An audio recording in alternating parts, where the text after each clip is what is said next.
What's up guys, welcome back to another video. Today is the day where I get to move the car.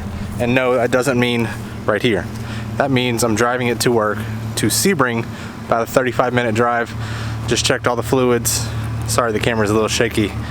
Kind of nervous of getting pulled over because I haven't tagged it, or titled it, or insured it. That's gonna happen on Tuesday, excuse me. The sky looks like it may rain, hoping it doesn't. So let's get on the road. All right, I don't know if you guys can hear me because the windows are down. I'm hoping this mic is doing its job and deflecting some of this wind. But we're doing 65. Coolant temp, it looks good. Fuel is going down, of course, because I haven't driven it in like 7 or 8 months. It's still in the same fuel tank that is I filled it up with on the way home. But 2 lights came on, EPC and the traction control, and those are the same lights that came on when I had to replace the mass airflow sensor. So it probably went bad. It was a cheap one. Mass airflow sensors on these cars go bad really quickly unless you go with a factory sensor, which is like 150, 200 bucks. I'll probably just, you know, go ahead and just buy one so it doesn't come on again. But this thing drives absolutely solid. It's loud, oh my god. The wife is following me right now. I'm driving it to work. We're gonna have some dinner, do some shopping, but driving solid right now, guys. Got my cup holder. Yeah, buddy. Everything looks really good. Bumping some bass with some tunes from Spotify. Going good. Well, guys, made it. Made it here to work. Here at Toyota in Sebring. Super solid. The light, one of the lights went off. The EPC light, it finally went off. The traction control light's still on. So I wonder if I have a bad speed sensor or something. I don't know. It's gonna be here for probably another month. Get the dent work on this quarter right here fixed.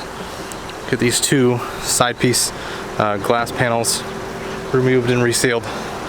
So it should be fun. It's so different not seeing the GTi parked there, or there, or there. Very different. But you know what's not different? Looking at this thing, so sexy. A lot of people think that I'm crazy for owning not 1 but 2 Volkswagens because the mantra with a Volkswagen is it breaks down, blah blah blah blah. I find that hard to believe unless you just neglect them. If you don't take care of them, of course they're going to break down. Do your regular maintenance, make sure you are ahead of the game instead of behind the game, and it will treat you just fine, whatever you're driving. That goes for any make and model. I did get something for this car. It is a new spoiler PVO. No, this is not it. This is the factory one. This bad boy is the new one. It is color matched to the vehicle. I'll mock it up here just so you guys can have a reference point. Just make sure I don't scratch it. Scratch the trunk up.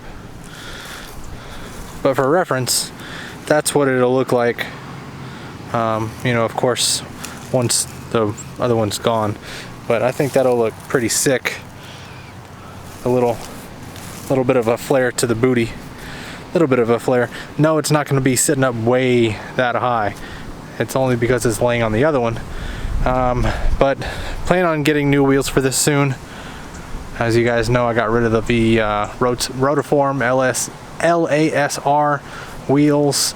I'm not sure what wheel I'm going to put on it next. Definitely going to be a Rotiform though. Maybe an RSE. Not going to go anything stance wise. Just enough to tuck it. Like an 18 by 8.5 or a 19 by 8.5. I don't know. You guys let me know down in the comments below. What should I put on this? Should I stance it again or tuck it? Let me know down below.